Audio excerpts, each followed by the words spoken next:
ARTO ಕಚೇರಿ ಅಂದ್ರೇನೆ ಜನಸಾಮಾನ್ಯರಿಗೆ ದೂರ. ಅಲ್ಲಿ ಕಾಮನ್ ಮ್ಯಾನ್ ಹೋದ್ರೆ ಯಾವುದೇ ಕೆಲಸ ಆಗಲ್ಲ. ಏನೇ ಕೆಲಸ ಆಗಬೇಕು ಅಂದ್ರೂ ಬ್ರೋಕರ್ ಮೂಲಕವೇ ಆಗಬೇಕು ಅಂತ ಈಗಾಗಲೇ ಆರೋಪವಿದೆ.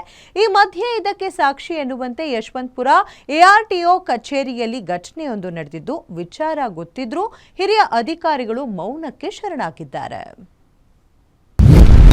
ಬ್ರೋಕರ್ ಮೂಲಕ ಹೋದ್ರೆ ಮಾತ್ರ ಆರ್ಟಿಒದಲ್ಲಿ ಆಗುತ್ತೆ ಕೆಲಸ.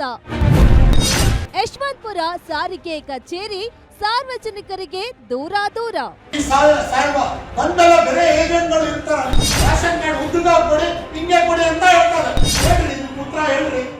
ನೋಡಿ, ಸಾರ್ವಜನಿಕರು ಅಧಿಕಾರಿ ವಿರುದ್ಧ ಅಸಮಾಧಾನ ವ್ಯಕ್ತಪಡಿಸ್ತಿರೋ ದೃಶ್ಯ. ಮತ್ತೊಂದ್ ಕಡೆ ಕ್ಯಾಮೆರಾ ಕಾಣ್ತಿದ್ದಂತೆ ಕಾಲ್ಕಿತ್ತ ಏಜೆಂಟ್. ಈ ದೃಶ್ಯ ಕಂಡು ಬಂದಿದ್ದು ಯಶವಂತಪುರ ಸಾರಿಗೆ ಕಚೇರಿಯಲ್ಲಿ.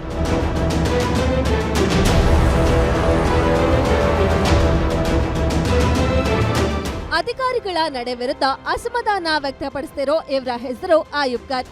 ಇವರು ಕಳೆದ ಕೆಲ ವರ್ಷಗಳ ಹಿಂದೆ ಲೋನ್ ಮಾಡಿ ಆಟೋ ಖರೀದಿ ಮಾಡಿದ್ರು. 9 ತಿಂಗಳ ಹಿಂದೆ ಲೋನ್ ಕ್ಲಿಯರ್ ಮಾಡಿ ಹೈಪೋಥಿಕೇಶನ್ ಕ್ಯಾನ್ಸಲ್ ಮಾಡಿ ಅಂತ ಯಶವಂತಪುರ ಎಆರ್ಟಿಒ ಆಗಿರುವ ಕೃಷ್ಣೇಗೌಡ ಅವರಿಗೆ ಅರ್ಜಿ ಕೊಟ್ಟಿದ್ರು. 9 ತಿಂಗಳಿನಿಂದ ಕಚೇರಿಗೆ ಅಲಿದ್ರು. ಹೈಪೋಥಿಕೇಶನ್ ಕ್ಯಾನ್ಸಲ್ ಮಾಡದೆ ಆಟವಾಡಿಸ್ತಾ ಇದ್ರಂತೆ ಕೃಷ್ಣೇಗೌಡರು. ಅಷ್ಟೇ ಅಲ್ಲದೆ ತಮ್ಮ ಕಚೇರಿಯಲ್ಲಿ ಬ್ರೋಕರ್ಗಳಿಗೆ ಜಾಗ ಕೊಟ್ಟು ಅವರ ಹತ್ರ ಕಚೇರಿ ಕಡತ ಕೊಟ್ಟು ಕೆಲಸ ಮಾಡಿಸ್ತಾ ಇದ್ರಂತೆ. ಇದರಿಂದ ಬೇಸತ್ತ ಆಯುಬ್ ಖಾನ್ ಗ್ಯಾರಂಟಿ ನ್ಯೂಸ್ ಬಳಿ ತಮ್ಮ ಅಳಲನ್ನ ತೋಡಿಕೊಂಡಿದ್ದಾರೆ.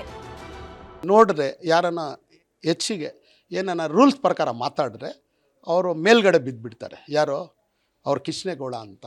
ಯಾಕೆ ಅಂದರೆ ನಾವು ಸಂಘಟನೆಯಲ್ಲಿ ಹೋಗ್ತೀವಿ, ಯಾವುದೂ ಯಾರಿಗೆ ಗೊತ್ತಾಗೋದಿಲ್ಲ ಬರೆಯೋಕ್ಕೆ. ಅದಕ್ಕೆ ನಾವು ಹೋಗ್ಬಿಟ್ಟು ಅಪ್ಲಿಕೇಶನ್ ಅವ್ರಿಗೆ ಕೊಡ್ತೀವಿ, ಸರ್ ಇದು ಕೆಲಸ ಮಾಡಿ. ನಮಗೆ ಏನು ಮಾಡಿದ್ದಾನಂದರೆ ಫಸ್ಟೇ 2 ಜನ ಹತ್ರ ಅವ್ರು ಜಗಳ ಮಾಡಿಬಿಟ್ಟಿದ್ದಾರೆ. ನಾವು ಕೂಲಾಗೆ ಮಾತಾಡಿದ್ವಿ. ನಾವೇನಂದರೆ ಅವ್ರದ್ದು ನಮ್ಮದು ಮಾತುಕತೆ ಆಯಿತು. ನೋಡಪ್ಪ, ಇದು ಆಧಾರ್ ಕಾರ್ಡ್ ಇದೆ, ಸ್ವಲ್ಪ ಉದ್ದ ಕೊಡಬೇಕು, ಸ್ವಲ್ಪ ಇದು ಸಣ್ಣ ಇದೆ, ಹಾಫ್ ಇದ್ದಿದ್ದು ಉದ್ದ ಕೊಡಬೇಕಂತ ಹೇಳಿದ್ರು. ಓಕೆ ಸರ್ ಅಂತ ನಾವು ಉದ್ದ ಕೊಟ್ಟರು. ತಿರ್ಗಾ ಇದು ಕರೆಕ್ಟ್ ಕಾಣಿಸೋದಿಲ್ಲ ಅಂತ ಹೇಳಿದ್ರು. 2 ತಿಂಗಳು ನಮಗೆ ಸುತ್ತರು. ಅದಕ್ಕೆ ನಾವು ಅಪ್ಲಿಕೇಶನ್ನು ಆಮೇಲೆ ನಾವು ಏನು ಮಾಡಿದ್ರೆ ಅಂದರೆ ನಮ್ಮ ಹುಡುಗ ಇದ್ದ, ನಮ್ಮ ಆಫೀಸ್ನಲ್ಲಿ ಕೆಲಸ ಮಾಡ್ತಾನೆ, ಅವನು ಬಂದಿದ್ದ.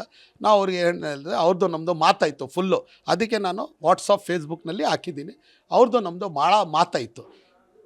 ಅವರು ಫೋನ್ನಲ್ಲಿ ನಾವು ಮಾತಾಡೋ ಟೈಮ್ನಲ್ಲಿ ಅವ್ರು ಏನೂ ಮಾತಾಡ್ತಾಯಿಲ್ಲ, ಅದು ಮೌನ ಥರ ಅವರು. ಯಾಕೆಂದರೆ ನಾನು ಮಾತಾಡಿದ್ರೆ ಸಿಕ್ಕಾಕ್ಕೊಳ್ತೀನಿ. ನಾವು ಆಮೇಲೆ ಏನಿಲ್ಲ ಅಲ್ಲಿ ಹೋಗಿಲ್ಲ. ನಾವು ಏನಂದರೆ ಬೇರೆಯವ್ರ ಏಜೆಂಟ್ ಹತ್ರ ಕೊಟ್ಬಿಟ್ಟು ಮಾಡ್ಕೊಂಡ್ಬಿಟ್ರು. ಇದಕ್ಕೆ ಏನು ಸಮಸ್ಯೆ ಗೊತ್ತಾ ಸರ್? ಸಾಧಾರಣ ಒಂದು ಮನುಷ್ಯ ಅಲ್ಲಿ ಹೋಗಿ ಏನನ್ನ ಮಾತಾಡ್ರೆ ಇವ್ರು ಬಿಡೋದಿಲ್ಲ. ಇವ್ರು ಏನೇನೋ ಹೋದರೆ ಏಜೆಂಟ್ ಮುಖಾನಿಂದನೇ ಬರಬೇಕು. ಇನ್ನು ಎಆರ್ಟಿಒ ಕೃಷ್ಣೇಗೌಡ ಸಿಬ್ಬಂದಿ ಕೊರತೆ ನೆಪವೊಡ್ಡಿ ತನ್ನ ಚೇಂಬರ್ ಅನ್ನ ಬ್ರೋಕರ್ಗಳ ಅಡ್ಡವನ್ನಾಗಿ ಮಾಡಿಕೊಂಡಿದ್ರಂತೆ. ಈ ಕುರಿತಂತೆ ಹಿರಿಯ ಅಧಿಕಾರಿಗಳ ಗಮನಕ್ಕೆ ತಂದ್ರು ಏನು ಯೂಸ್ ಆಗಿಲ್ವಂತೆ. ಅಷ್ಟೇ ಅಲ್ಲದೆ ಹಿರಿಯ ಅಧಿಕಾರಿಗಳ ಕೃಪಾ ಕಟಾಕ್ಷವೆದ್ದು ತಪ್ಪು ಮಾಡ್ತಿದ್ದಾರೆಂದು ಗೊತ್ತಿದ್ರು ಕ್ರಮ ಕೈಗೊಳ್ತಿಲ್ಲ ಅನ್ನೋ ಆರೋಪ ಕೂಡ ಕೇಳಿ ಬರ್ತಿದೆ.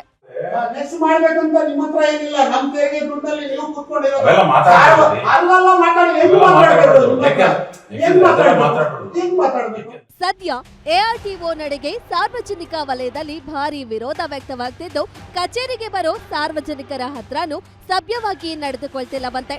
ಈಗಲಾದ್ರೂ ಸಂಬಂಧಪಟ್ಟ ಅಧಿಕಾರಿಗಳು ಕ್ರಮ ಕೈಗೊಳ್ತಾರಾ ಎಂಬುದನ್ನ ಕಾದು ನೋಡಬೇಕಿದೆ. Ullas S Keruvasai, guarantee news, Bengaluru.